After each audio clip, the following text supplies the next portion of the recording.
Ah là là là là là là. Salut les amis. Bon bah on est dimanche matin. Je viens de laisser la boîte à livres, la que dalle dedans. C'est la deuxième boîte à livres. Tiens. Attendez. Encore un casse-noisette. Deuxième boîte à livres de ce matin, rien dedans. Bon là je vais rentrer, je vais aller prendre le bus pour rentrer. Alors vous voyez là ce bar, on était venu avec maman une fois. Vous voyez, ils ont des jeux pour que les gens, regardez. Donc là c'est fermé hein, le dimanche. Ah oui, j'ai vu qu'il y avait un puzzle. C'est quoi que... Ouais, c'est marrant, hein. On était venu une fois, mais c'était les anciens propriétaires. C'était pas ceux qui sont actuellement. Et je vais vous montrer, alors, on est à Fontaine, hein, le tabac. Alors ça a changé de propriétaire. Il y a une belle surprise ce matin. Je me suis dit, tiens, je vais leur montrer parce que j'ai tellement dérouillé dans cette histoire, hein, avec vous savez quoi. Et tout comme vous, je suis extrêmement étonné. Je reste quand même si ça explique le 2-3 sites auxquels il m'avait inscrit comme Mourir avec Dignité Canada, c'est vrai que je me suis dit mais pourquoi Canada, qu'est-ce que ça va? Mais après il m'a inscrit à tout un tas de sites USA comme par exemple Teen Vogue, Teenager Vogue. Alors ça c'est un magazine que je trouvais au Relais mais il y a longtemps, hein, je le prenais il y a 15-20 ans, hein. Au Relais là ils l'ont plus, hein. Il y avait souvent DiCaprio dedans, donc je garde la presse. Il y avait souvent voilà des acteurs, des jeunes acteurs en vogue, voilà. Mais je sais pas pourquoi il m'a inscrit à ça, parce que là en ce moment, enfin je vous dis je le trouve plus le magazine, mais bon c'est des trucs comme je sais pas des Taylor Swift, des chanteuses comme ça dedans, ça m'intéresse pas. Bon attendez, qu'est-ce qu'il fait là? Putain, il ralentit, il s'arrête pas. Bon alors regardez, alors en vitrine, regardez.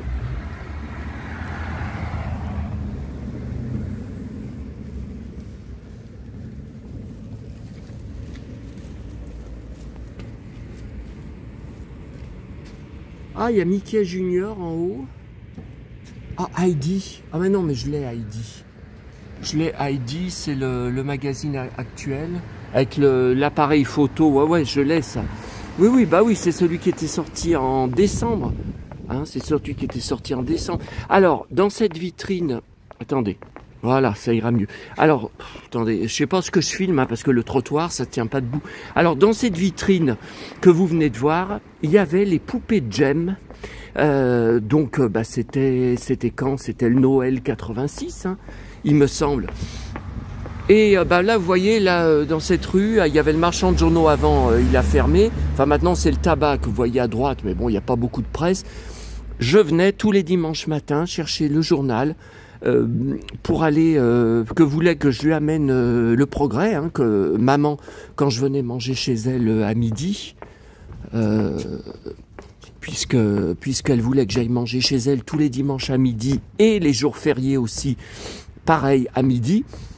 Et elle aimait bien que j'achète le journal avec le Femina, le magazine télé.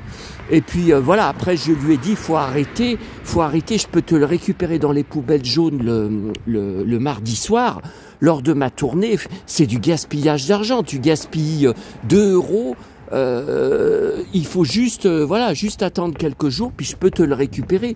Voilà, et c'est vrai que pendant des années, elle a gaspillé 2 euros tous les dimanches, bon c'est pas grave. Et donc il y avait les poupées de Jem, et j'avais été en acheter deux ou trois.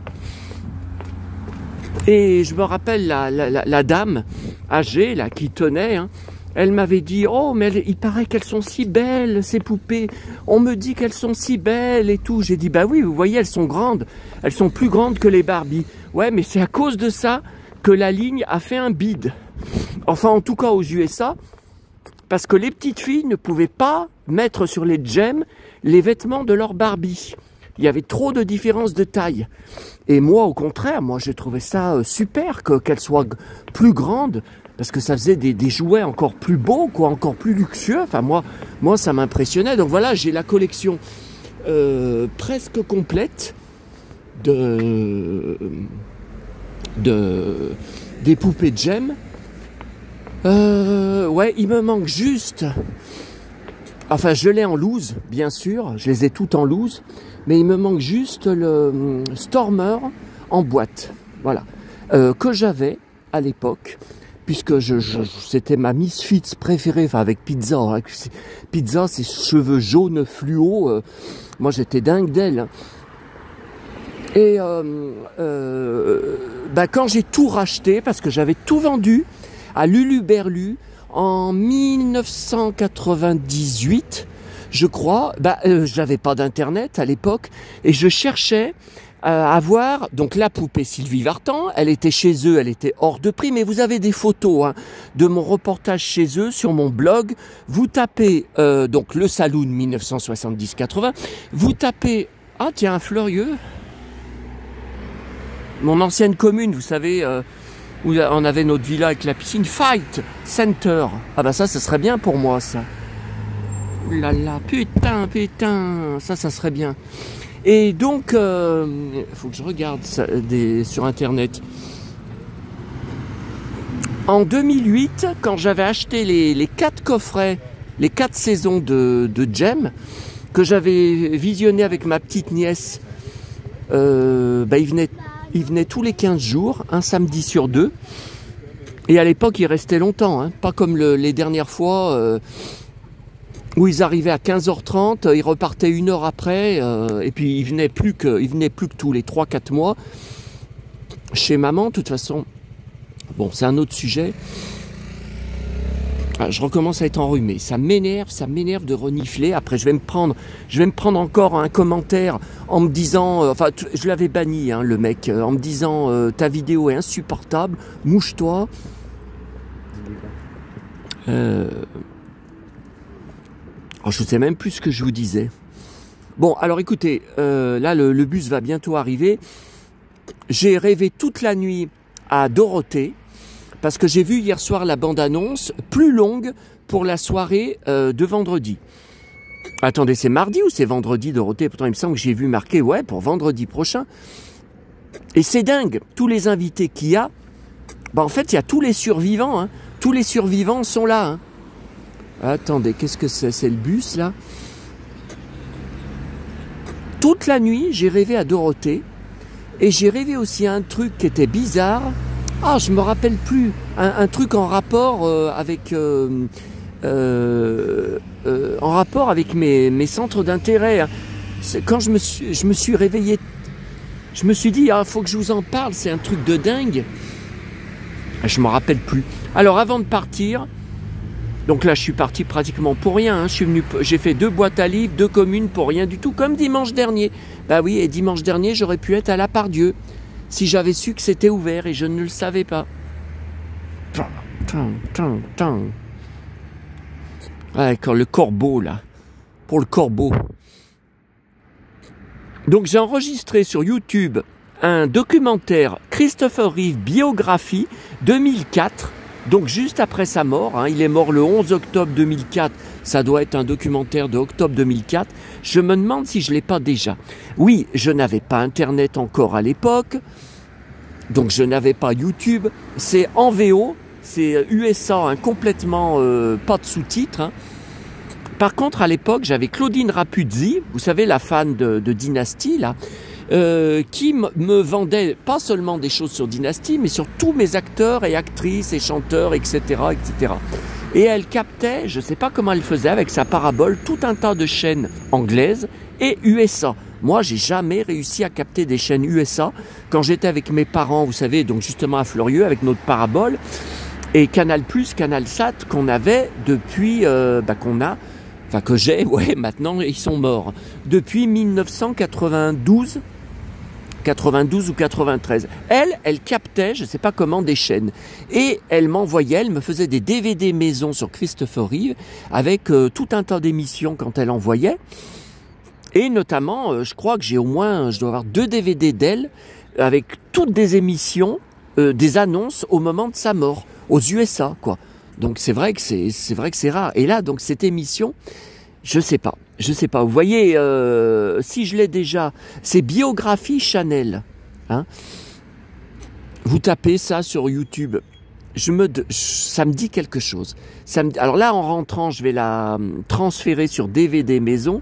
Mais ça vaudrait le coup qu'avant, je regarde sur mes DVD de Claudine, donc dans ma pile Christopher Reeve, que je regarde si j'aurais pas déjà cette émission. Parce que ça serait... Ouais, elle dure 40 minutes. Ça serait un peu dommage de gaspiller 40 minutes de place. Ouais. Bon, bah écoutez, là je ressors pas aujourd'hui. Alors là, il y a les gens qui passent, ils arrêtent pas de me regarder. Pourtant, ils voient bien que je parle sur mon téléphone. Ils ont peur que je les filme. Alors, pour le corbeau, oui, je suis aussi étonné que vous. Et surtout, alors ça explique, comme vous m'avez dit sur vos commentaires et vos nombreux messages de soutien, oui, ça explique qu'ils n'arrêtaient pas de m'inscrire à des trucs la nuit de vendredi à samedi, à 3h, 4h, 5h, 6h du matin. J'ai dit, mais attends, mais il dort jamais? Et vous m'avez dit, bah oui, mais il y a le décalage horaire. Par contre, ce qui m'étonne, c'est qu'ils connaissent autant de choses sur Lyon. Alors, est-ce que du Québec, il serait déjà venu à Lyon? Je ne sais pas, il m'avait même inscrit à Equita Lyon, la newsletter de Equita Lyon. Mais je ne fais pas de cheval, je n'ai pas de club équestre dans mon coin. Je fais pas de cheval. Puis bon, vu ce qui est arrivé à Christopher Reeve, qui est tombé de cheval et qui a été paralysé, moi, je vous le dis, ça me fout la trouille pour faire du cheval. Des moments, j'ai envie d'en faire. Et d'autres moments, je me dis, comme je suis pas patient, si c'est pour me faire éjecter du cheval et tomber et être blessé, bon. Mais qui connaissent tous ces trucs sadomaso, là, ces boîtes sadomaso à Lyon, comme le gars là que je vous ai montré qui m'a répondu. Alors kink, vous m'avez dit, kink, ça veut dire des ébats sadomaso, enfin des relations sadomaso en cuir. Mais c'est n'importe quoi. Mais qu'est-ce que c'est que ce taré? Bon, je suis, oui, tout en cuir, mais c'est les super-héros qui s'habillent comme ça. Mais c'est n'importe quoi. Les X-Men, ils sont habillés tout en cuir. Que ça soit Wolverine ou James Marsden Cyclope, dans les 3 premiers films du début des années 2000, bah regardez, par exemple. Bon, après, il y a eu la suite. J'ai aussi la suite en DVD. Arrow, le super-héros Arrow, la série télé Arrow. Stephen Amell, il est tout en cuir. Il est pas du tout gay. Flash, la série télé avec Justin Grant, il est tout en cuir. Enfin, sauf dans les dernières saisons, ils ont modifié le costume. Il était en cuir rouge. Petit à petit, ils l'ont mis à une espèce de... Bah, je sais pas ce que c'est, si c'est du tissu, si c'est du lycra, je sais pas exactement. Mais attendez, il faut que je donne encore la tonne de super-héros et même d'acteurs comme par exemple Tom Cruise dans les Missions Impossibles, il a un blouson de cuir. Mais Indiana Jones, il a un blouson en cuir. Mais c'est n'importe quoi, Oh là là, Johnny, il était tout en cuir. Sur scène, il était absolument pas gay. Il a toujours été qu'avec des femmes. D'ailleurs, il y en avait qui essayaient de l'énerver. Au début, dans les années 70-80, il entrait dans des bars quand il était, par exemple, en tournée, qu'il était de passage dans des villes. Et il y a des mecs qui n'aimait pas Johnny, déjà quand avec son look, tout en cuir, Santiago, tout ça, et puis le fait que c'était Johnny Hallyday, et qui le traitait de pédé. Et Johnny leur fonçait dedans, et il y avait des bastons qui éclataient. Alors des fois les flics venaient, des fois les flics ne venaient pas, et Johnny disait, mais je ne suis pas bagarreur, c'est parce qu'on me cherche la bagarre sans arrêt, on m'insulte, on me provoque, et regardez le post que je vous ai montré hier, vous avez vu celui qui m'a couvert d'insultes, qui m'a traité de sac à merde, qui m'a traité de méchant. Ah non, alors là j'hallucine. Et ce n'est pas le corbeau, je vous signale. Recherchez avec son pseudo que je vous ai montré, vous verrez, le compte existe depuis 2016, le compte YouTube. Donc c'est pas du tout Le Corbeau. Et je ne l'avais jamais lu avant. D'un coup, alors avec tout ce qu'il y a à dire sur mes vidéos, ce que je vous montre, sur mes jouets, sur mes collections, sur mes achats, mes passions, mes arrivages, tout ça, il a que ça à dire.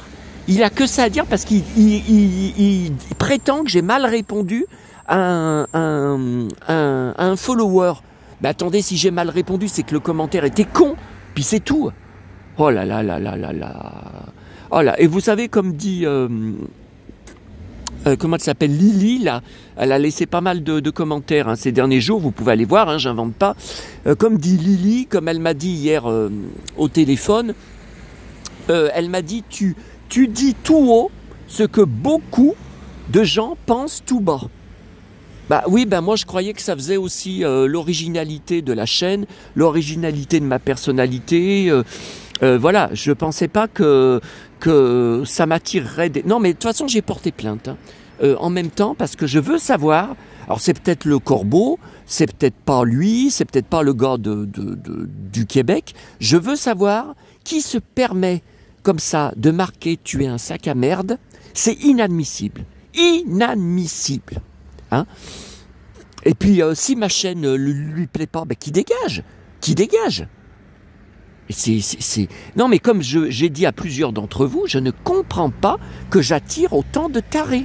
Je ne comprends pas ce qui se passe. Et vous non plus, vous comprenez pas. Vous me dites pas, oh non, mais t'es trop virulent, t'es trop... Non, non, non. Bon, écoutez, vous voyez, le bus arrive, enfin, alors très en retard, parce qu'il était marqué dans 5 minutes.